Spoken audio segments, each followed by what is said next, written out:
Hey everybody, welcome to another episode of Ministry Toolbox. Today we're going to continue our conversation about AV tech by looking at analog boards and digital boards, how they're laid out, and understanding just exactly what all these different knobs do. Let's keep imagining ministry together. Love them or hate them, soundboards or mixing desks or mixing consoles, whatever you want to call them, are an important integral part of the AV setup for any church. Once you're over a certain room size and number of people, that sound amplification is desperately needed. And so it can seem very complicated when you first look down at a board, and if you don't know anything what's going on, it just looks like buttons and colors and knobs and sliding things and colored lights everywhere, and it can seem a little overwhelming. And so what I want to do today is look at two types of mixing desks, an analog and a digital board. I tried to pick examples that, one, I'm somewhat familiar with, but two, are ones that will represent almost guaranteed the type of board that you would see inside of your church. So the two that we're going to look at in an analog board is an Allen & Heath GL2400. It's a board that we used to use here at our church before it was replaced to our new digital console, which we have here as a Midas M32. That is almost identical in layout and in software to the Behringer X32. So if you have a Behringer X32, this is going to speak right to you. They are everything about them, software-wise and layout design-wise, is laid out exactly the same. It's the internal guts, some of the hardware in the Midas that makes it a little different, but the layout of it is going to look the same. And we're going to start with the analog board, the Allen & Heath GL2400. I think understanding how an analog board is laid out and kind of what it looks like will help us get through the digital board in a much easier way. And so this right here is the Allen & Heath GL2400. Nice stock photograph of it from Allen & Heath that we have here. And like I said, it can seem really big and really confusing at first. It's just tons of rows of knobs this way and that way and colored faders down here, and there's lights everywhere. And what we want to do is look particularly at sections of this to help make it in smaller digestible chunks. And when you look at the whole board, it's overwhelming. When you digest it down into just this section, it gets to be a whole bunch easier. So this is the middle of the console. So if you look right here, you'll see we've got the black faders, the blue faders, the red faders, the yellow faders, and we've just kind of zoomed in and chunked off just that section for us to look at. Every board analog is going to be laid out vertically that you're going to come across. So instead of trying to look at this as a long mass of knobs and rows, just look at it in one column section. So pick one here and go straight down, and that is going to get you the picture across every other one. This color and what these knobs do just repeat across this whole section. So once you know this, you know the whole way across to know. So we're going to start top to bottom. And we're going to look at this thing as close and carefully as we can. So starting with these ones with the black faders here. I'll get to these blue ones in a second. You'll see they're just a little bit different, and I'll explain that when we get through black fader. This one here, if you go right up the top, the first thing you're going to see on this and on a lot of boards, somewhere in this top section is going to be a button that says plus 48V. That is a phantom power button. If you don't have a button sitting on each individual channel, somewhere in the main section will be a button labeled phantom power on your board, and that's going to do the same thing, but usually for whole groups of channels. The Allen & Heath GL24 has a button for each individual channel. Some boards might not. They might do them in groups of 8, or they might do groups of 16, or they might say on or off. And so that's how you get phantom power to microphones that need that phantom power. We talked about that last week when the microphone needs a higher charge than it can generate. Phantom power gives it the oomph to be able to produce the sounds needed. So usually if you're not getting sound out of like a choir microphone or any of those kind of smaller microphones like that, the trick is phantom power initially. And it's going to send a voltage of 48 down the line, and it's going to charge up that microphone so it's ready to do audio work. Also in this section, you'll see a label on a button. It's labeled polarity or flip polarity. This one is kind of audio engineering-y. If you get microphones close to each other and they're picking up the exact same signal, sound waves that are moving in exact patterns with one another, the way that works is they'll actually cancel each other out in some way. So if you're noticing that you've got microphones that are kind of phasing in and out a little bit, you can flip the polarity, and that'll actually change the wavelengths in the opposite direction so that those no longer cancel each other out.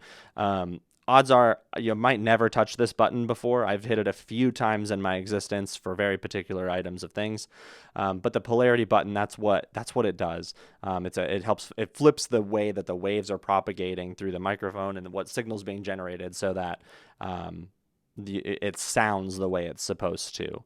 And then underneath that is the knob that controls everything else. So the way that a mixing console works is it runs north to south. So every single thing that is above the thing is going to affect all of the buttons that happen below it. So 48 volts, polarity will all lead into gain. And I'll explain why that's important when we get to a section where it makes more sense of what I mean by that.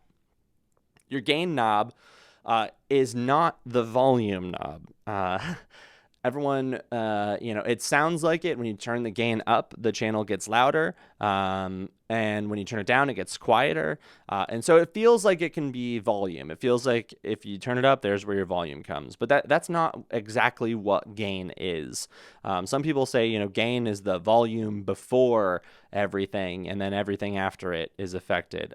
I like to think it's basically the energy, the amount of signal that you're allowing to pass through to all of the other stuff. And so if you remember on the microphone thing we talked about, there's these pickup patterns on it. And the lower the charge, the lower the gain, the sort of less active the microphone is. So the higher you set the gain, I think of it like this: the wider out it's sending out its pickup pattern. So it's not necessarily doing that, but this is the way I think about it. So if you have your gain really low, it's only going to pick up loud enough sounds that are right on top of the microphone. The higher you put the gain, the quieter sounds it will pick up, and the farther away sounds it will pick up. In essence, is how I think about this. And so the trick with gain is you want to set it to the point where it's picking up a full signal of exactly what you want to hear. So if you've got a singer, you want them to sound really full and sound really beautiful through that gain structure that you set. And you don't want it to pick up all the other thingies. You don't want to hear like people sniffing behind them, right? So your gain structure helps set that. You turn the gain up too high, and that's where you get all the like weird kind of room sounds can be picked up, and you get this sort of thin, airy kind of sound. So you want to set your gain so it's as full as it sounds for what you're miking right there, and it's not picking up way too much, but it's also not missing what you're hoping that it's hearing. So, the old eat the microphone, it helps sort of balance that out so the mic's picking up exactly what you want, right? But that's your gain. It's not volume. It's basically telling the rest of the board, here's the signal you have to work with.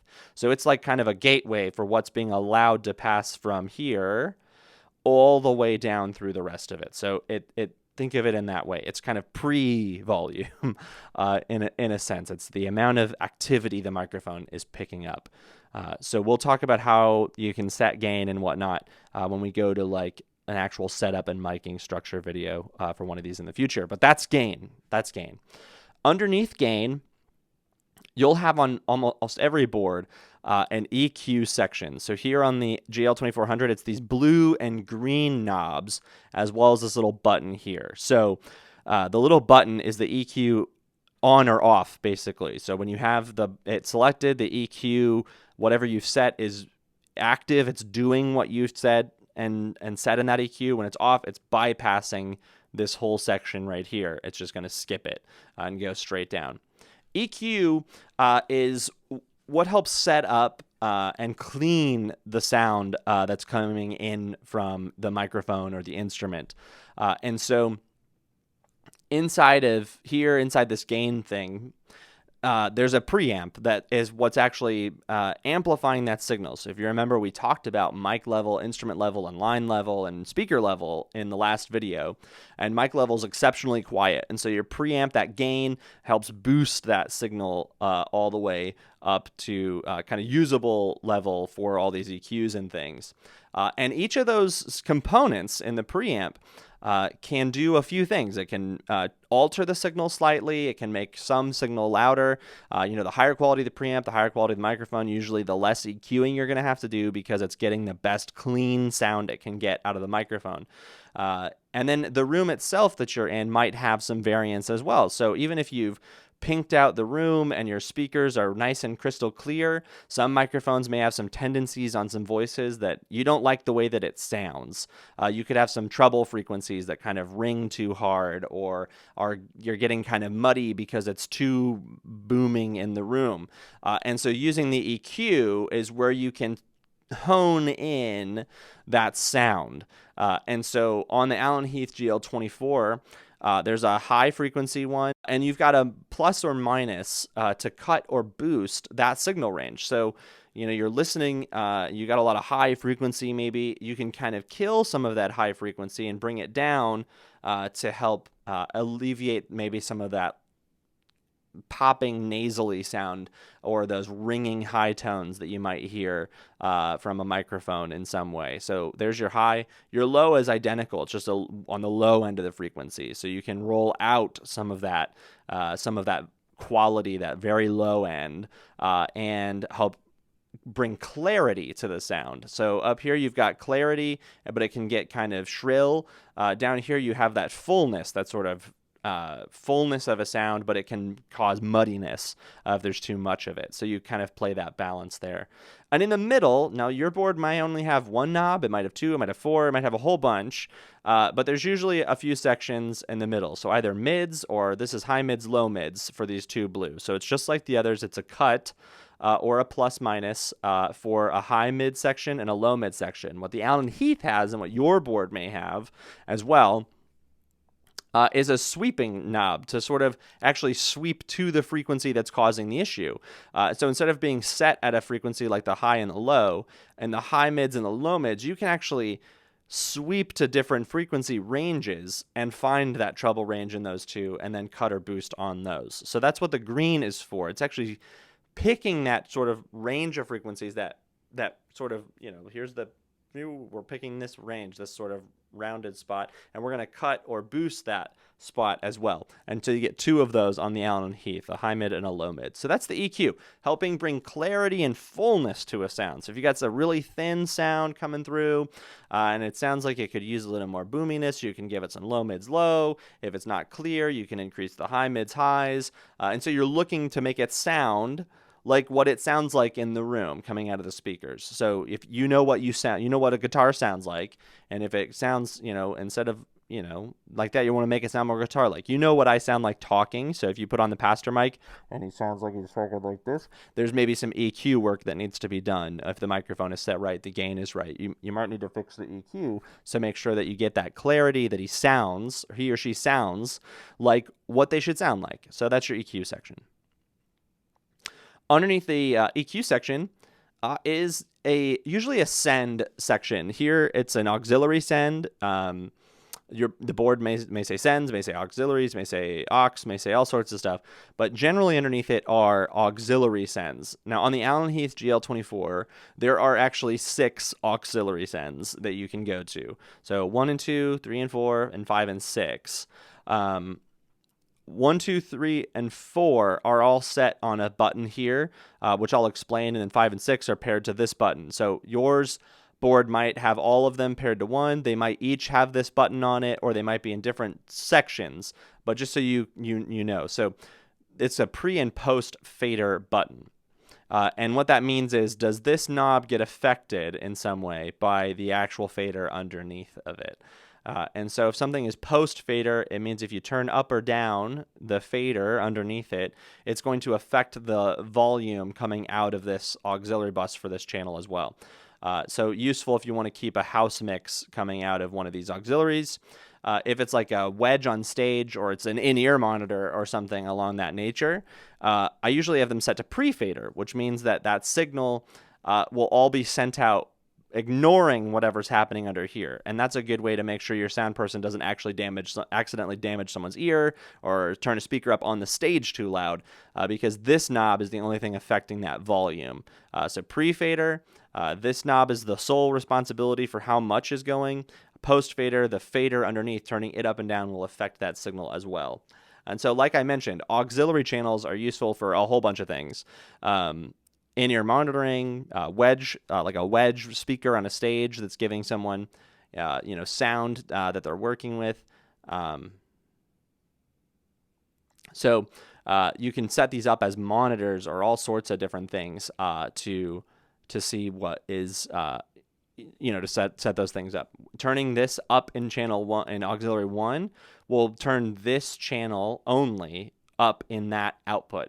So if you want to hear more of, say, this is a piano, if you turn this up in 1, whatever's plugged in as the auxiliary 1 output will get more of that piano sound the higher you turn that up, et cetera, et cetera. And remember, it's all affected by what's above it. So this will be EQ'd from here. So this send will have this EQ mounted on top of it. So if your EQ's off, this won't be EQ'd either. If it's on, this will pick up that EQ. And the volume here is affected then by how much gain is being sent as well. So remember, it all rolls down. So those are auxiliaries, useful for monitoring, useful for speaker setup, all sorts of good stuff that way on the stage. The two extra here, you can use them for effects. You can use them for all sorts crossovers, all sorts of things. So generally, when I've used an Onhi GL24, I have 4 outputs. I use 2 as effects processing. And then the last few buttons here, and we've gone through it. And it'll be really simple then to look at the digital board. You'll see exactly what I mean. This is the pan button, so it's a left or right selector.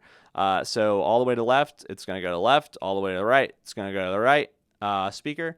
And so if you have a stereo setup, that's how you can choose which speaker it's going in and out of. So kind of cool to do with drums. If you want to have like drums kind of go from left to right as they are on the stage, you can kind of have your speakers do that. And it's on a spectrum. So the little bit to the left will put a little bit more signal to the left until eventually it's all the way out of the right and into the left, etc. An interesting thing that the GL2400 does that you may see on your board is this is how you assign things to these group faders here. So if you go to the left, you'll see it says odd on here. So that means left side all the way to the left. It's going into the odd number fader. Odd numbers 1 or 2, and if it's all the way to the right, it's going into the even numbers 2 or 4. Sorry, 1 or 3 or 2 or 4. There's a button at the bottom that helps clarify this. I'll show you that when we get all the way to the bottom. But that's the pan left right, and it's also the group selector. It can't be both. So in a setup video, I'll show you kind of different ways to use it, but that's what that does. Then there's the mute button, which mutes the signal or unmutes the signal. So if you hit it and it's muted, there's no signal going to come out of it. If it's unmuted, signal will come out of it and go to wherever you've told it to go. So that's the mute button.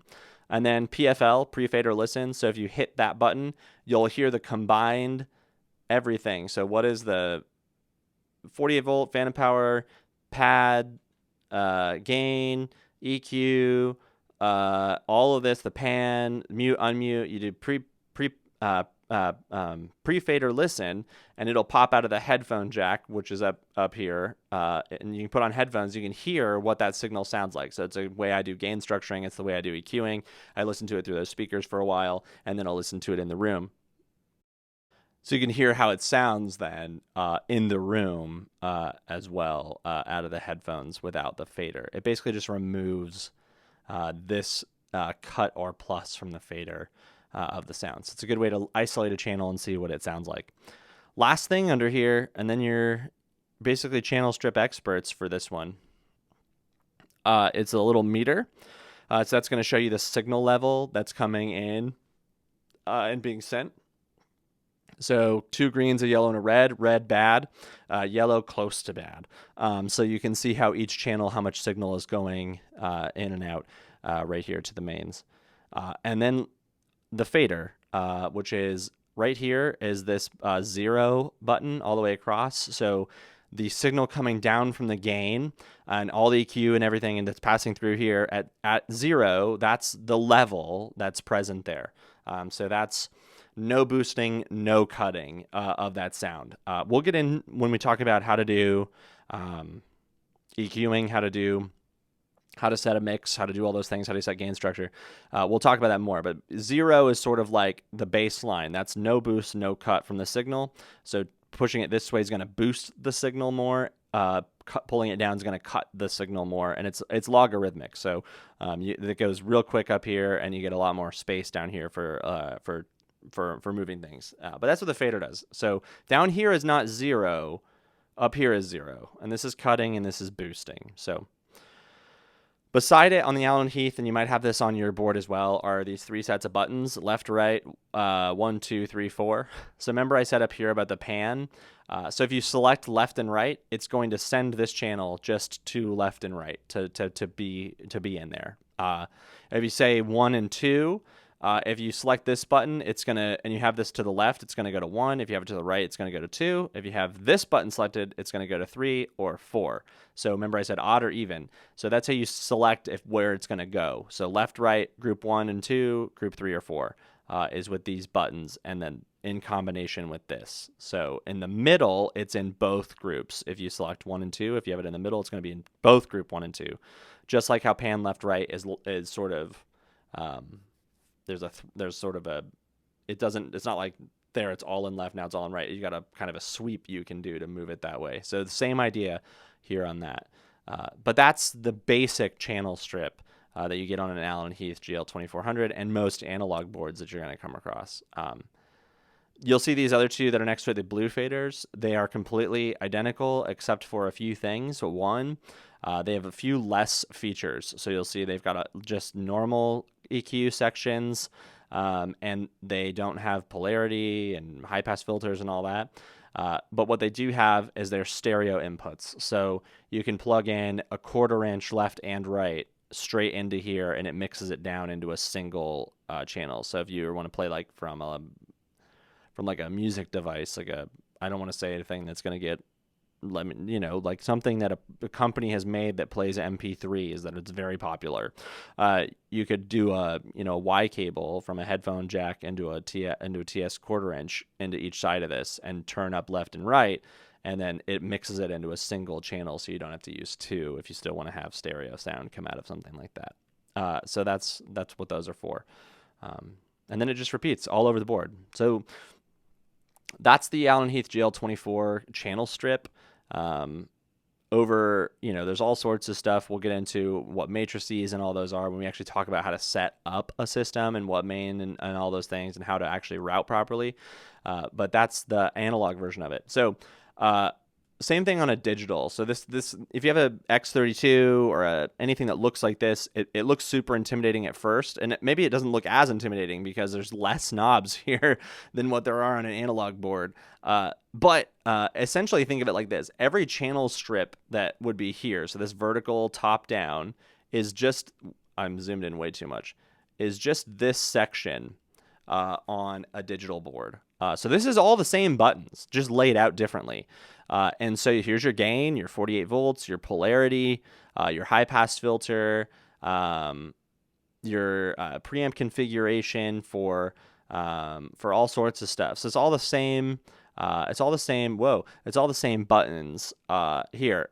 This is sort of the analog-y version of it. You can hit view and it'll pull up that on a screen, and you can do a lot more work here. And maybe see a little bit more information, but these are the same buttons as what you had right here. So these buttons are just this section here, and then the way that you decide what channel these buttons are affecting is by selecting that channel on your channel strip. So if you hit select whatever this channel is, it shows what the setup for it is right here. So digital's a little bit different, but think of like this is the channel strip, this stuff for every single fader down here. You just have to select which one you're working on. So here's your gain. We talked about that before. You've got your EQ. So here's your high, mid, low, and low, high, mid, low. Your frequency, how much gain. This one, you get a little more options. You can decide how wide the selection is for that frequency, but you'll see each of these have a sweep now because you can hit I and actually choose the frequency that you're wanting to get to. Same thing with mid and same with low. So there's a little bit more options. You can even change how the cuts are working. We get into that a lot with when we do EQing, but you can how narrow is that frequency that you're affecting, or is it a big wide arc? Are you just straight cutting? Are you doing all these things? So that's your EQ. It's the same buttons. It's the same buttons as these, doing the same object. They're just here, and they look a little different because it's digital. But this is the same stuff. So here's your equalizer: highs, high mids, lows, and low mids. And again, hit view. It'll pop up on the screen, and you can see way more information than what you do here. But those are the knobs for it. Remember, underneath your EQ, we had bus sends. We had those auxiliary sends. So on your thing here's 1, 2, 3, 4, 5, 6, 7, 8, 9, 10, 11, 12, 13, 14, 15, 16. And you can just turn them up. And that's exactly like what we had on the board for the aux sends here. So this is aux 1, aux 2, aux 3, aux 4. And then you hit this button, aux 5, 6, 7, 8. And then this one, it's 9, 10, 11, 12, et cetera, et cetera. So that's your bus sends in the same way. And then you're pretty much at the bottom. I mean, after that, you're going to jump to your channel strip here. So there's your solo, your PFL, right? Your metering, your mute button, and there's your faders. And the way that you have everything set up on digitally, so we'll do this when we get there, is how that's going to route to left and right, how that's going to route to all the auxiliaries. That's all set up behind the scenes and then mixed on these buttons. But this is just this spread out a little differently. It's your pan left. Here's your pan left and right. This is how much is going to a little sub bus, all sorts of stuff. Now there's some other things on here, like because it's a digital board, it has some built-in effects processing. So here's your gate, your thresholds, and your dynamics, compression. You can set that all here because it's built into the console, unlike what you have with a lot of analog boards. And so yeah, this can look really confusing, but it's all literally just right here for each channel set up. And so that's what they do, and that's how they get spread out on digital boards. And so that's the basic rundown of how analog channel strips work and what those knobs mean. Next time, we're going to actually look at how to set up a system. So from the ground up, so speakers, how do they get plugged in, what needs to be there, how do you put an effects processor into an analog system, how do you route effects properly, et cetera, and actually set it up as if it's a mobile PA, and so you know how things get routed to mains and different speakers, and you know what kind of has to be there for a basic PA setup. And then stay tuned after that one, and we'll actually do mixing to show you how, and some tips and guides to do some EQing and mixing for your church to get the best sound you can. So that's our AV tutorial for this week. Let's continue to imagine church together. Good luck, and leave comments below or a message on Facebook, etc. for questions you might have, and we'll try to get them answered. We'll see y'all later. Bye.